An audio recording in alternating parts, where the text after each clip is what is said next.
Olá, tudo bem? Você já se perguntou qual é o sentido da escola? O papel da escola é passar conhecimentos, como pensar, discutir opiniões, preparar para a vida em grupo, socializar e buscar seus objetivos. Mas a pergunta é: você vem para a escola para aprender ou apenas decorar?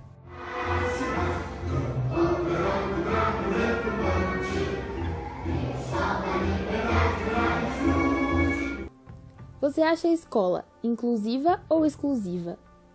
Com o passar dos anos, a escola foi se modificando e, com isso, os alunos também. Mas será que o sistema de ensino acompanhou essa mudança? Muitas escolas ainda não conseguem acompanhar os alunos, que cada vez mais se desenvolvem, e os modelos de educação continuam como os de antigamente.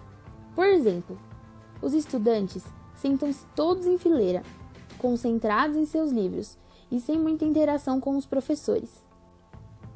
Deveríamos começar a pensar se não está na hora de ir além das aulas teóricas e pôr em prática aquilo que aprendemos, com experiências de ciências, pintar quadros na aula de arte ou visitar um estádio de futebol na aula de educação física.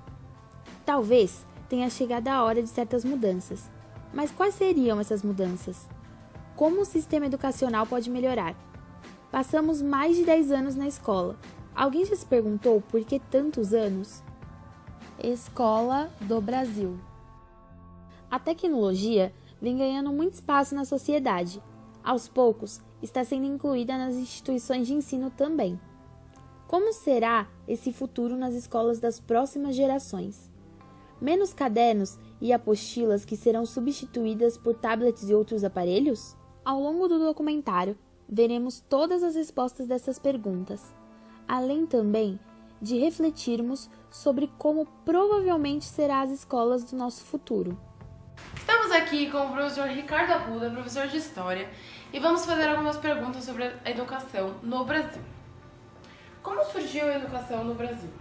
A educação no Brasil ela surgiu com os jesuítas, em primeiro lugar, que vieram para cá para catequizar os indígenas, né? Ou seja, eles trariam toda aquela moral católica portuguesa para o Brasil, numa tentativa de conquistar fiéis nas novas terras, em contraposição à perda de fiéis que estava acontecendo na Europa por causa das reformas religiosas.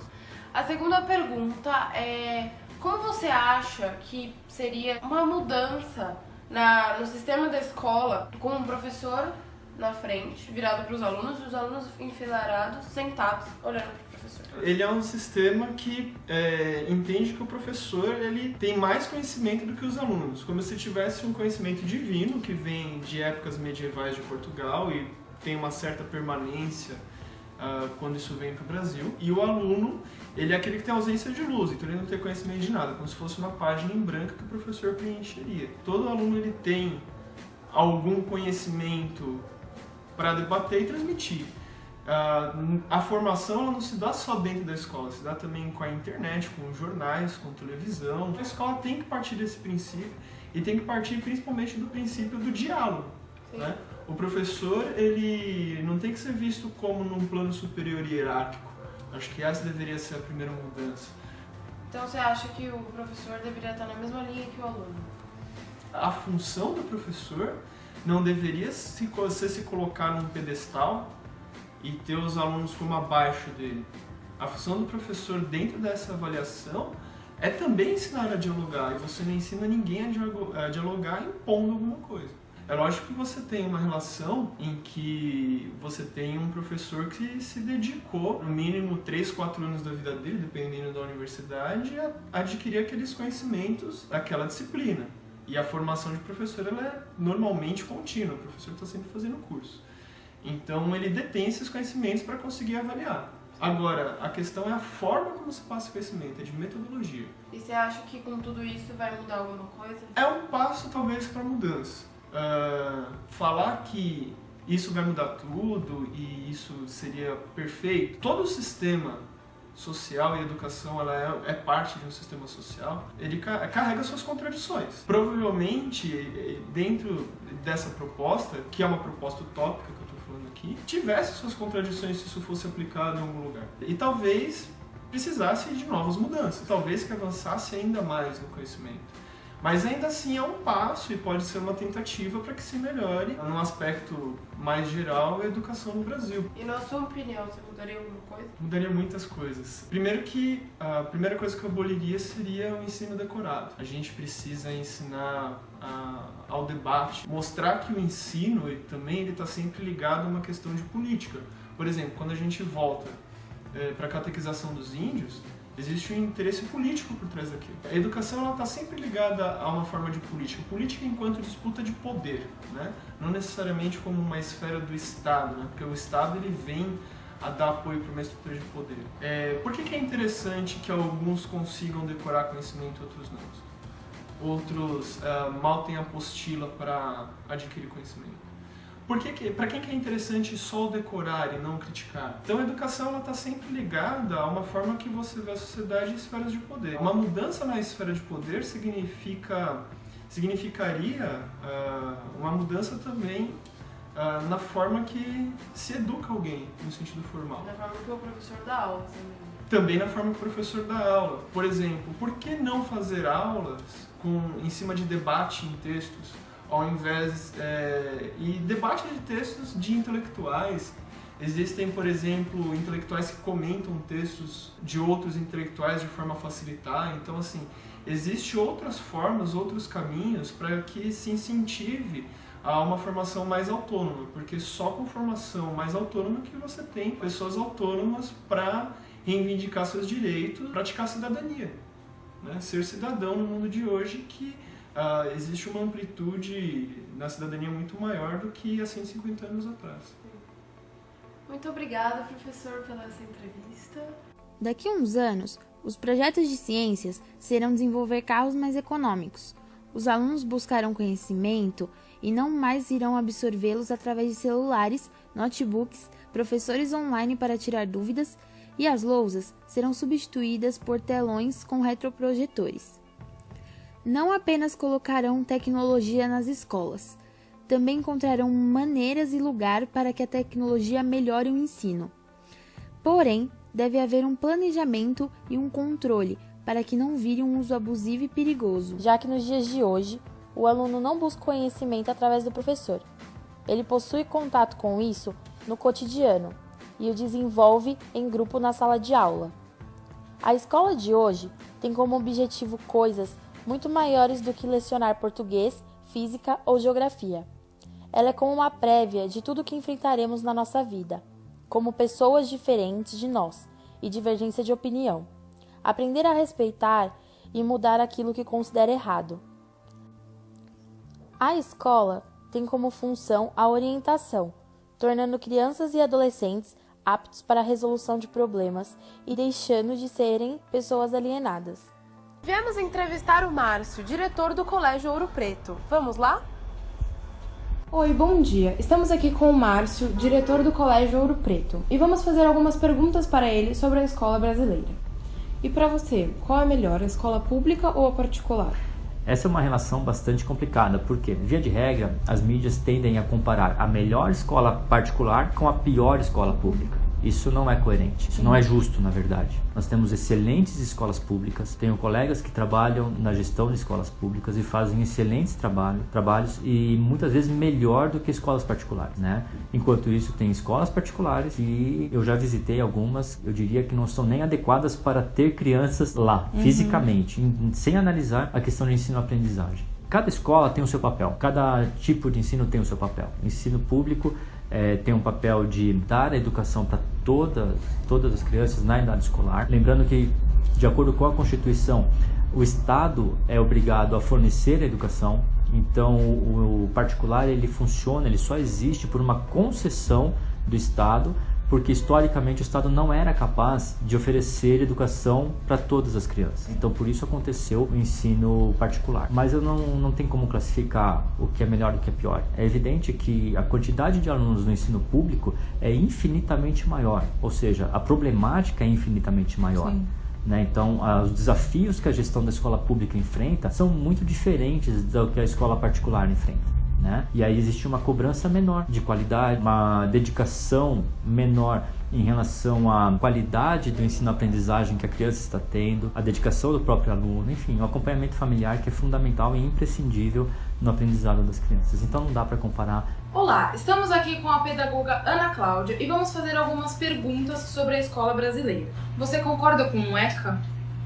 O ECA, ele veio para fomentar aí o Estatuto da Criança e do Adolescente, para fazer com que o adolescente e a criança fossem vistos como sujeitos, né? Isso estou equivocado, em 1990. Porque junto com o ECA veio o Conselho Tutelar, então começaram a vir outras instituições para amparar esses jovens e essas crianças. O ECA ele é importante porque ele traz alguns subsídios que dá alguns direitos e deveres para essas crianças e para esses adolescentes.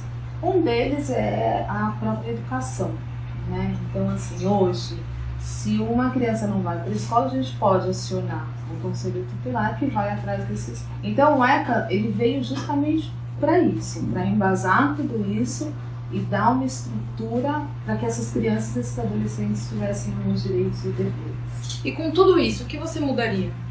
No ECA? Sim.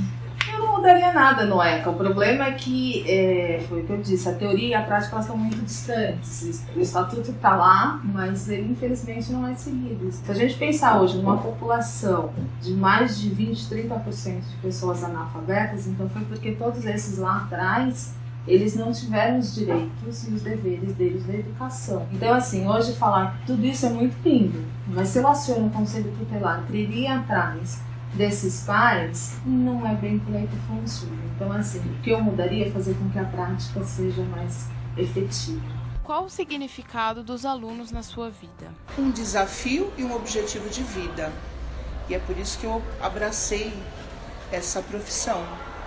É uma profissão desafiadora, principalmente nos dias de hoje, onde o professor anda tão desmoralizado, mas ele ainda é uma profissão muito importante, porque é ele que trabalha com o jovem, trabalha com o educando, é ele que trabalha um tempo maior com esse educando, é ele que procura passar conhecimento para esse educando, e esse conhecimento através da descoberta, do desafio, da aprendizagem.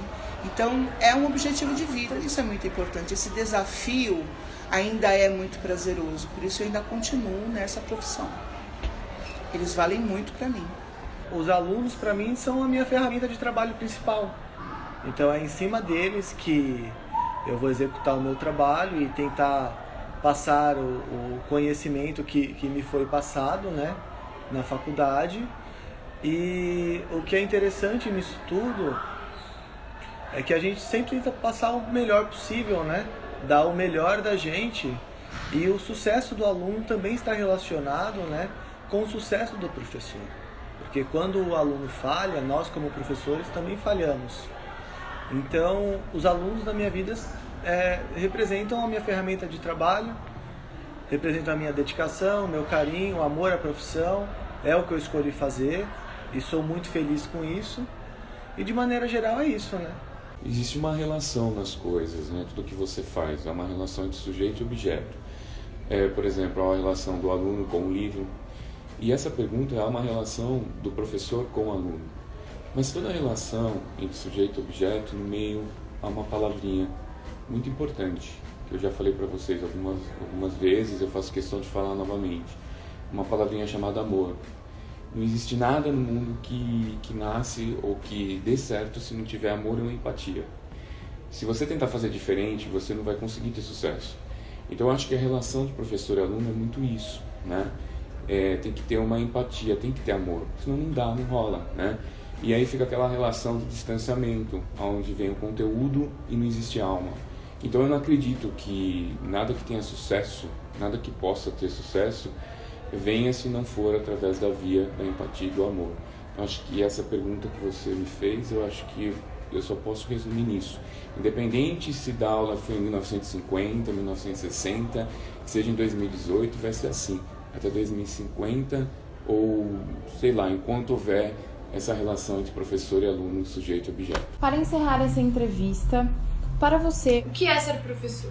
Ser professor, eu acho que como toda e qualquer profissão, é amar aquilo que faz. Se o professor ele é o mediador, tá, hoje em dia, de tudo de todas as curiosidades que as crianças têm, que os adolescentes têm, cabe ao professor ser um mediador disso tudo. E eu acho que quando a gente faz com amor, a profissão ela flui tranquilamente. Então ser professor é um atributo ímpar. Muito obrigada, viu, Ana Cláudia? Ser professor é pretender ser eterno. Ser professor é pretender não morrer. Ter o superpoder de continuar vivo na memória dos alunos que passaram pelas nossas mãos. É pretender que os nossos ideais, aquilo que a gente sonha para o mundo, permaneça vivo na mente, na memória dos nossos alunos e se multiplique, de fato transformando o mundo. Isso para mim é ser professor. Muito obrigada, viu, Márcio? Obrigado a vocês. Por fim, o que é ser aluno? Ser aluno é ser capaz de mudar o mundo à sua volta, tocar e ser tocado na alma por professores que passaram pela sua vida e te ensinaram não só as suas áreas de atuação. É receber o maior ensinamento de todos, o de como guiar a sua vida quando sair dali.